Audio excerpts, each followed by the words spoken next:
ici Hello Biblio. Si je vous fais cette vidéo, c'est pour vous parler d'un autre sujet que j'ai l'habitude de parler, que ce soit de mes pales ou de mes odeurs de lecture, mais on reste toujours dans les livres, puisqu'avec Cynthia de la Booksware, on a décidé cette année de se faire un calendrier de l'Avent livresse. Bon, comme vous le voyez, on est en octobre, ce n'est pas la saison, mais il a fallu que je fasse les commandes avant et que je vous tourne cette vidéo aussi avant Noël, because le temps que je commande les livres, que je les emballe, et que je lui donne en main propre, surtout qu'elle entre temps elle a un déménagement et tout à faire, donc c'est toute une organisation. Il faut que je tourne cette vidéo maintenant pour que j'ai les archives et que je puisse vous la poster à la période de Noël. Donc voilà, désolée, c'est le décor d'Halloween pour vous, j'en suis désolée, mais bon, au vu des plannings différents que nous avons, il n'y a pas trop de choix, je dois le filmer maintenant. Alors comment ça s'est passé? Au mois de janvier avec Cynthia on a fait une grosse wishlist chacune de ce qu'on voulait en termes de livres et on se l'a envoyé l'une à l'autre et après on a eu toute l'année, donc de janvier à octobre, pour faire les achats et préparer ce calendrier livresque. Selon les wishlists de l'une et de l'autre, il y avait des choses différentes, mais on est quand même resté à peu près autour de l'univers du livre, donc des poches, des brochets, des reliés, des mangas, et je crois qu'on avait glissé des tarots aussi, genre le tarot Vampiria et Disney ou des trucs comme ça, mais je ne pense pas que ça en fera partie puisque... très clairement, elle, les deux siens, on lui a acheté pour son anniversaire, je crois qu'elle avait mis, et moi je sais plus si j'en ai mis un dans ma wishlist ou pas, on verra bien. De toute manière, je suis pas encore rendue à déballer mon calendrier de l'Avent. Donc là on va parler de celui-là de Cynthia, donc du coup j'ai acheté 3 choses, enfin pas 3 choses, j'ai acheté 40 ouvrages pour les 25 cases qu'elle va posséder du coup, puisque dedans il y a des mangas, et les mangas je voulais pas en mettre un, je pense que des fois j'en mettrais par 2. Du coup il en fallait plus pour pouvoir faire le nombre de cases correspondantes. Donc voilà, je vais vous montrer tout de suite la sélection. Alors commençons par le commencement, les mangas. Je lui en ai pris beaucoup. Du coup, elle m'avait mis dans sa wishlist Our Little Secret, que du coup je n'ai pas lu, hein. J'avoue qu'il y en a pas mal que j'ai lu entre temps, histoire de voir de quoi ça s'agissait, ce que je lui ai acheté, mais celui-là non, je ne l'ai pas lu. Je crois juste que c'est une fille qui est à l'écoute des gens et donc du coup elle écoute les secrets, c'est ça son boulot, et il y a un des gars des plus populaires de son bahut qui va lui divulguer son secret et donc du coup il y a une relation qui va se créer comme ça, enfin bref, c'est un petit Sojo des familles. Le souci c'est qu'elle m'avait mis de prendre du 1 au 5 je crois, et quand j'ai vu ça, parce que alors moi tous mes achats très clairement ils ont tous été faits sur Vinted. Moi l'occasion c'est mon goal de vie, surtout quand c'est dans un bon état comme ça, il n'y a pas de raison d'acheter du neuf. Donc du coup je croyais que c'était du 1 à 4, je me suis dit regardez, 1, 2, 3, 5. Bon, elle voulait du 1 au 5. Mais il lui manquera les 4. Alors, elle se trouvera bien dans un Vinted, dans une brocante, un vide-grenier, une connerie comme ça, hein, de toute manière. Donc voilà pour ce premier. Ensuite, elle m'a réclamé My Fair Oni Boy. Donc là, j'ai le tome 1 et j'ai le tome 2. On est sur l'histoire de cette jeune femme qui est genre, je crois, présidente du club dans un lycée japonais, qui plaît autant aux filles qu'aux garçons parce qu'elle est justement très forte, peut-être très intelligente, très puissante et tout. Et en face, on a un homme qui est très efféminé et que tout le monde croit gay dans le lycée alors qu'il est amoureux d'elle. Et donc du coup, peut-être qu'elle va finalement perdre son sang-froid face à lui parce que elle n'arrive pas à gérer les choses. Voilà. Je crois que je l'ai lu, mais je m'en souviens plus du tout. Là, je vous le fais de résumé comme ça, à peu près de tête. Mais je m'en souviens plus si j'ai aimé ou pas, ou si c'était bof. Mais ça devait être bof parce que la preuve, ça m'a pas transcendé. On continue avec Check Me Up. Alors là je crois que c'est l'histoire d'une infirmière qui est dans un dans un service où il y a un chirurgien, un médecin, un chirurgien, je sais plus, mais qui est genre insupportable, que tout le monde déteste, le traite limite de monstre. Et les deux je sais plus ce qui va se faire, mais il va y avoir un rapprochement et finalement elle va se rendre compte qu'il est peut-être pas si monstrueux que ça. Enfin, je crois que c'est un délire comme ça, je m'en souviens plus. Je l'ai lu aussi, mais c'était au tout début de l'année, je vous avouerai, genre en janvier-février. Donc je m'en souviens plus. C'était pas officiel non plus. Elle a demandé aussi Love Under Interest. Donc là, je lui ai pris du tome 1 à 4 cette fois-ci, on a bien les 4 premiers tomes. Donc c'est l'histoire de cette jeune fille qui a 16 ans, qui est une jeune lycéenne, et de ce policier qui a 23 ans. Et comment vous dire qu'il va y avoir en gros un date et elle va mentir sur son âge, elle va prétendre avoir 22 ans et donc du coup ils vont tomber amoureux l'un de l'autre. Sauf qu'il va vite se rendre compte qu'en fait elle n'a pas les 22 ans, elle en a 16 et du coup il met un espèce de vent en mode c'est pas possible, voilà, il peut rien se passer entre nous, mais tu me plais. Donc on va attendre que tu sois majeur. Ah, il y a quelque chose qui m'a dérangée là-dedans. En fait, alors c'est pas le fait qu'il mette un stop, hein, là j'étais plutôt d'accord. Mais la relation entre une fille mineure et un homme majeur, les écarts d'âge me dérangent pas en général. Moi-même, j'ai écrit une histoire, une envie d'apprendre avec un écart d'âge. Mais la meuf a 23 piges et le gars, on a une quarantaine. Ils sont majeurs tous les deux, vaccinés, tout va bien. Hein. Pour moi, c'est sain. Là, on est quand même sur une gamine de 16 ans qui tombe amoureuse d'un mec de 23 ans.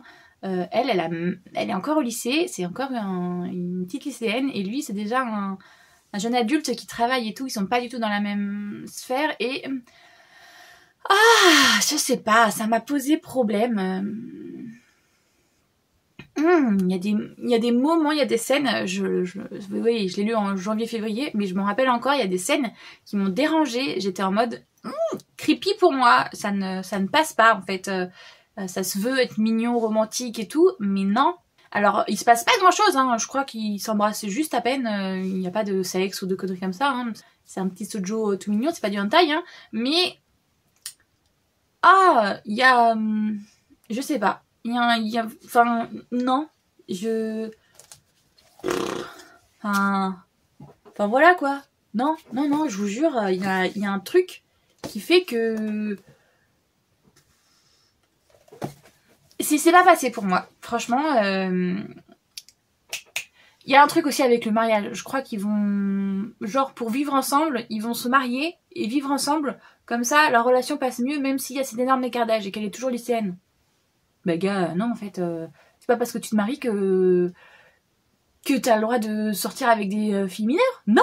Oui, voilà, vous voyez, il y a une espèce d'ambiance qui pour moi est malsaine. Alors apparemment ça se fait peut-être au Japon, mais même si t'es mineur, c'est pas parce que tu te maries avec elle que d'un coup t'as le droit à pomper la... Non.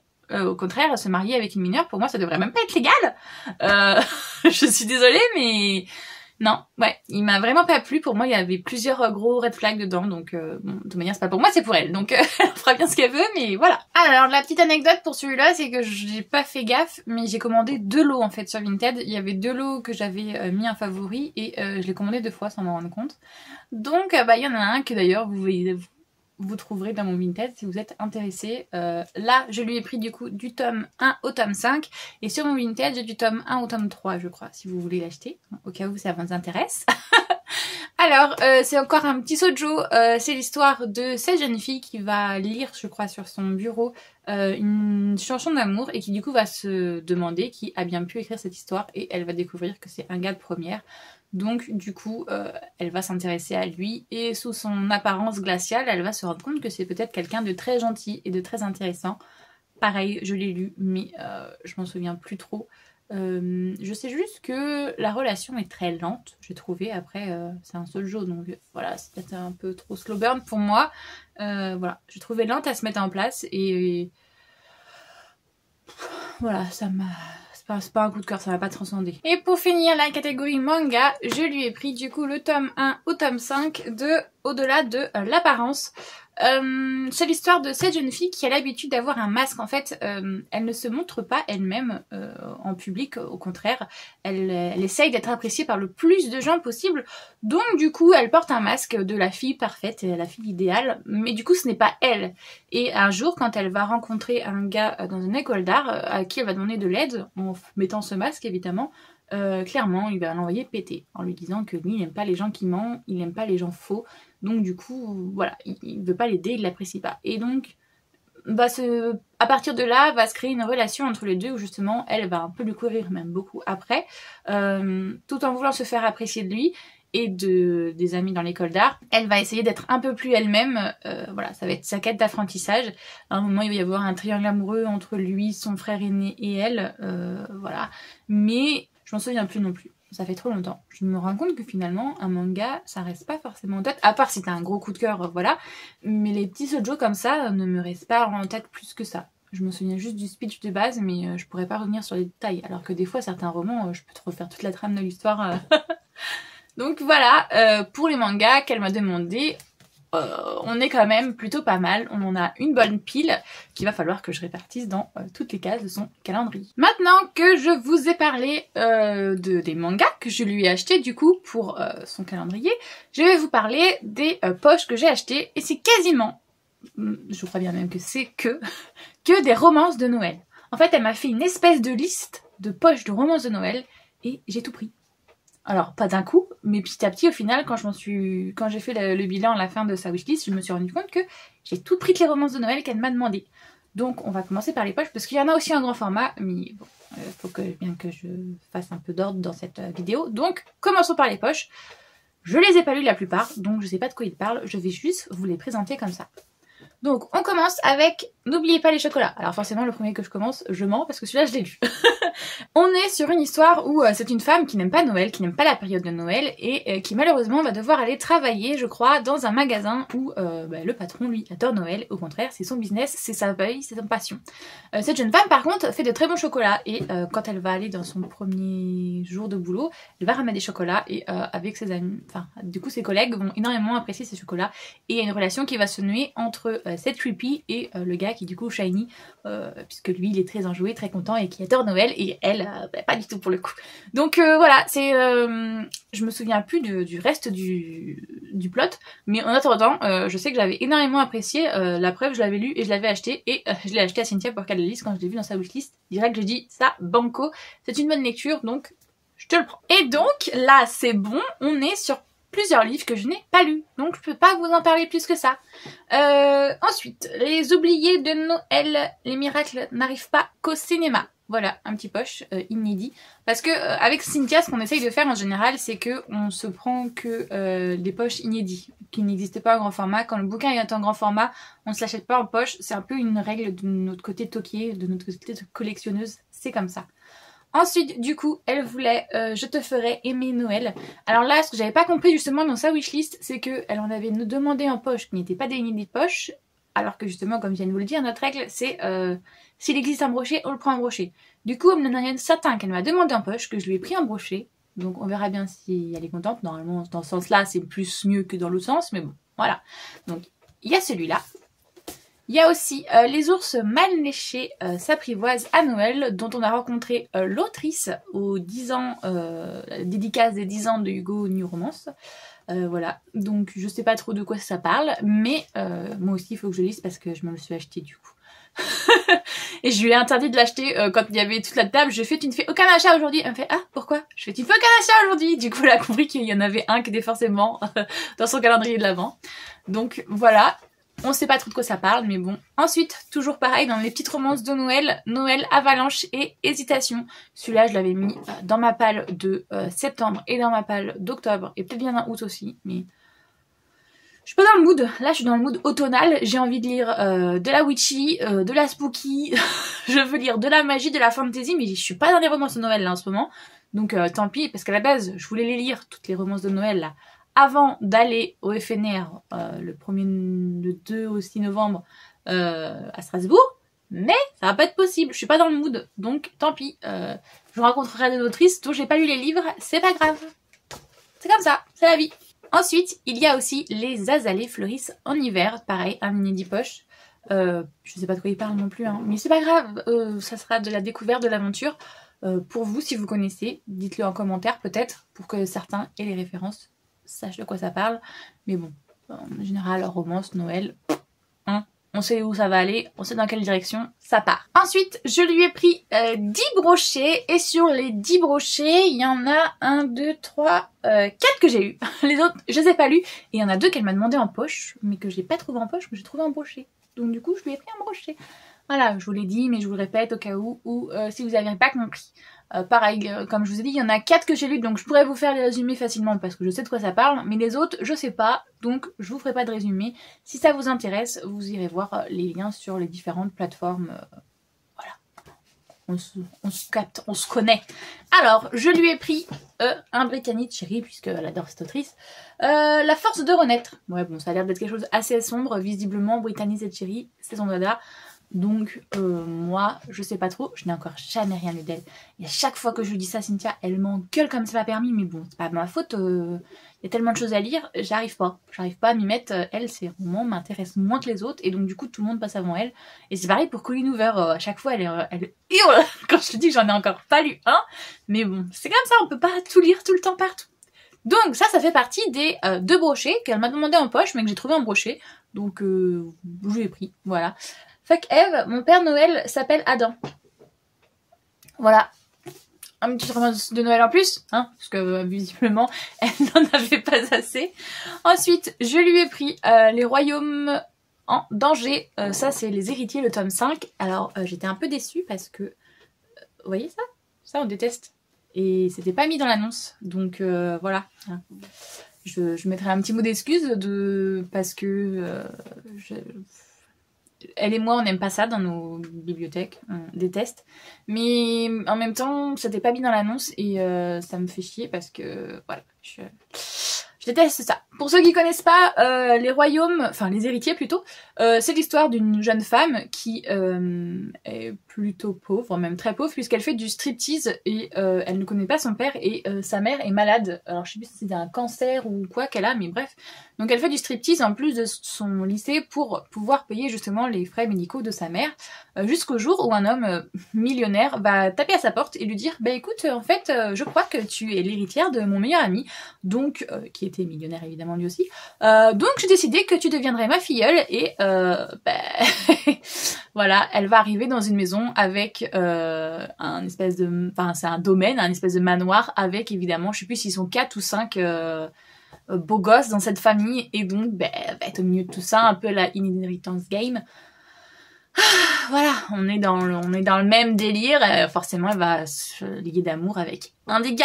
Je vous dirais pas qui, mais les 3 premiers tomes, si je me trompe pas, sont justement sur elle et ce type sur qui elle va tomber amoureuse. Et les 2 derniers tomes sont sur un des autres frères, qui du coup on voit son évolution à lui aussi.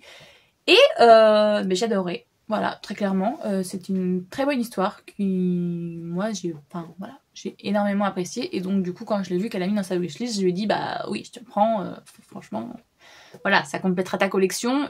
Il te manquait plus que celui-là, autant que tu l'aies au complet. Alors, je vous l'ai dit, hein, que c'est son autrice préférée. Une de ses autrices préférées. Brittany Cherry, du coup, je lui ai pris The Gravity of Us. Pareil, elle avait plein de sagas, mais je savais pas quelle les prendre et tout, donc là je lui ai mis un espèce... Je crois que c'est un one shot, hein. Je suis pas sûre, hein, mais bon, de toute manière, c'est pas grave, ça fera juste un de plus. Je sais pas de quoi ça parle, vous, si vous le savez, mettez-le en commentaire. Ensuite, Bad Boys, le final, le tome 3, je sais pas de quoi ça parle. Et je le dis beaucoup cette phrase dans cette vidéo, c'est un peu nul. Mais bon, c'est plus... je crois que ça ressemble un peu à comment Did I Mention I Love You. On est un peu dans la même vague, en tout cas au niveau de la couverture. Je sais pas si le contenu est pareil. On retourne sur une petite romance de Noël de la même autrice d'ailleurs. Et cette fois-ci, c'est Cher Père Noël, je voudrais un mec. Ah, tiens, dis donc. Je crois que beaucoup de personnes mettent ça sur sa wishlist de Noël, mais ça marche pas comme ça malheureusement. Ensuite, comme je vous disais avec Colleen Hoover, oui, mais toujours pas lu moi. Maybe Now, voilà. Tac, tac, très beau, très beau, très beau. Et là, on arrive à ceux que j'ai lus, donc je vais sûrement parler plus, du coup. Ça, c'est une de mes autrices préférées, donc quand je l'ai vu qu'elle l'avait pas, j'étais obligée de lui prendre. Donc du coup, on a The Forever Marked, le héros. Ça, c'est l'histoire des enfants, justement, des gens de cette saga-là, les Marked Men. Et donc dans le premier tome, on suivait 2 de ces enfants qui vont avoir une relation ensemble. Et là, on suit 2 autres de ces enfants qui vont aussi avoir une relation ensemble. On suit du coup Hyde, qui est l'aîné de la génération justement des enfants, des descendants on va dire. Et lui a une relation un petit peu particulière avec Rémi, l'aîné des filles du coup aussi de cette bande d'enfants. Elle a toujours été amoureuse, red dingue de lui, mais lui il l'a toujours considéré comme sa petite sœur, donc du coup c'était un peu compliqué jusqu'à arriver justement à l'adolescence où elle a carrément fait une tentative de suicide et du coup là c'était trop, du coup il est parti, je vous fais le résumé vite fait, hein. Du coup il est parti il s'est engagé dans l'armée pour pouvoir justement mettre de la distance entre elle et lui et qu'elle réfléchisse sur ses actes et qu'elle se rende compte que cet amour, c'est un peu un amour, beaucoup même, un amour obsessionnel et qu'il est malsain. Donc du coup, voilà, mettre de la distance entre deux. Du coup, ils vont chacun vivre leur vie. Elle a, comment dire, sans être méchant. C'est pas méchant d'ailleurs, c'est un pathologique. Elle a une personnalité de borderline, donc elle vit toutes les émotions et tout assez intensément. Et d'ailleurs, elle suit un traitement, elle se fait suivre. Quand il va revenir après son contrat, la relation entre les deux, du coup, bah, ils savent pas trop où ils en sont. Ils savent pas s'ils sont amis, ils savent pas s'ils sont amoureux, ex, enfin voilà. Il y a une relation un peu particulière qui va se créer parce que quand il va revenir, en plus, il va revenir pas tout seul, il va revenir avec un bébé. Il a eu une fille entre temps, parce qu'il y a genre, je sais plus, 5 ou 10 ans qui s'est passé. Et du coup, ben, la relation qu'ils essayent de reconstruire tous les deux est impactée aussi par le bien-être de cet enfant. Donc franchement, j'ai adoré. De toute manière, j'adore de base Jay Crenover, j'adore tout ce qu'elle fait. J'avoue un petit peu moins les The Forever Marked que les Marked Made et les Clash. Parce que je sais pas, c'était les débuts, donc c'était l'époque du Love Forever. Je l'ai trouvé mieux. Après, voilà, comme elle dit dans son truc, c'est ses personnages, c'est ses récits, c'est ses romans, elle en fait ce qu'elle veut. Mais j'avoue que là, il y a des plot twists ou des tropes qu'on a déjà vu dans la saga, en fait. Donc, bah, voilà, c'est un peu redondant, même si on adore découvrir d'autres personnages. Les effets sont moins... parce qu'on a déjà vu, donc du coup, on s'y attend. Mais bon. Voilà, c'est Jay, donc forcément, je l'ai acheté. Ensuite, on continue avec Viens en Sème de Morgane Wancombe. Je sais pas si c'est le premier d'elle que j'ai lu ou pas. J'ai un doute, mais bon. Je crois que c'est dans ses tout premiers, ça. Je sais plus. C'est l'histoire d'une jeune femme qui va tomber dans un ascenseur en panne avec son voisin et une belle relation va commencer à naître entre eux, une amitié. Voilà, très clairement, lui il est pompier, je crois, hyper séduisant, nanani nanana, et elle, c'est une jeune femme qui vit ses premiers émois amoureux et donc du coup, il a un peu ce rôle de confident, mais confident plus, hein, le gars il est même méga caliente et tout.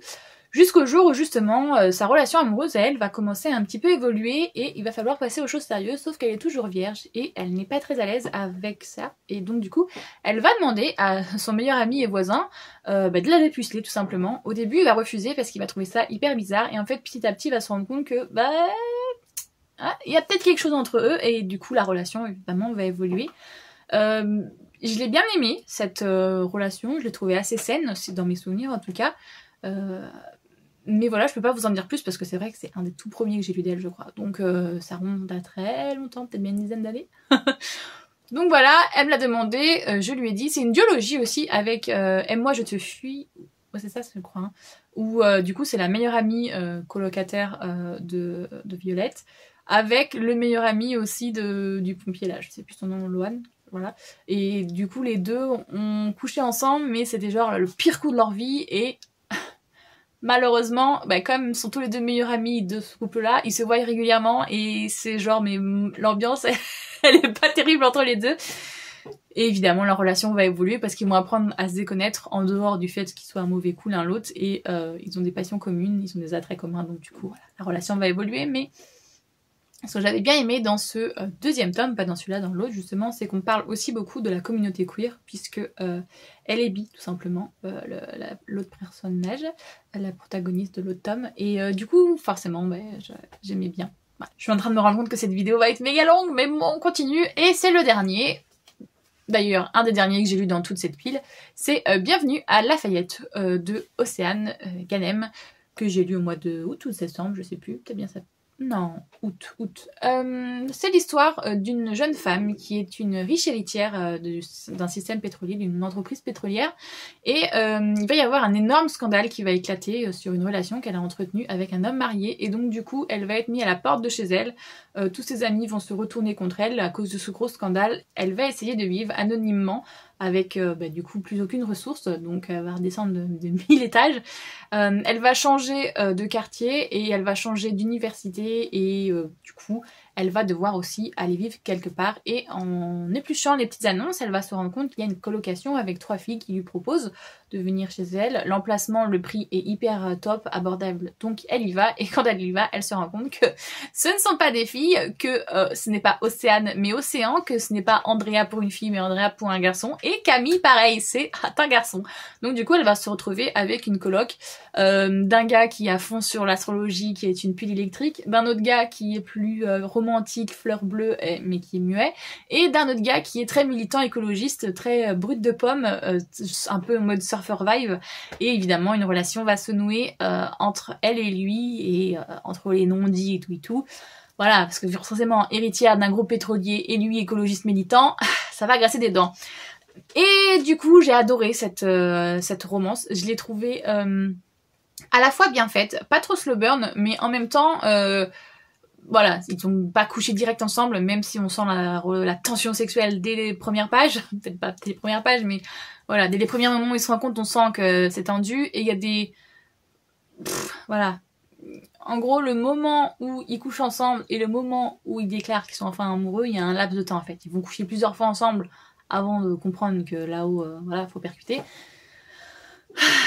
Donc c'est un peu lent à se mettre en place, mais enfin, ce qui est lent à se mettre en place, c'est pour moi le fait qu'ils acceptent ce qu'ils ressentent. Après, voilà, si vous voulez des fesses, c'est des fesses, hein, c'est tout. Mais du coup, voilà, une relation que j'ai plutôt bien aimée, qui a beaucoup de non-dits, mais qui petit à petit en fait révèle ses secrets et tout, donc voilà, c'est typiquement le genre d'amour d'été qu'on adore et qu'on veut lire. Donc je l'ai lu en été, en plus c'était parfait. Oh vache. C'était hyper long. J'espère que cette vidéo vous a plu. Je vous ai parlé du coup de tout ce que j'ai acheté pour son calendrier de l'Avent. Je m'en vais emballer tout ça, numéroter et puis voilà, hein. On va s'arrêter là. J'espère que cette vidéo vous a plu. Si c'est le cas, n'hésitez pas à liker. Ça fait toujours plaisir. Si vous souhaitez parler avec moi des livres, du coup, comme je vous ai dit, tout n'est pas les résumés. Donc, si vous les avez, n'hésitez pas à les mettre en commentaire. Si vous les avez aimés aussi, ces livres, si vous les avez lus, n'hésitez pas à en parler. J'espère que vous faites de bonnes lectures et que tout va bien pour vous. Je vous fais tout plein de gros bisous.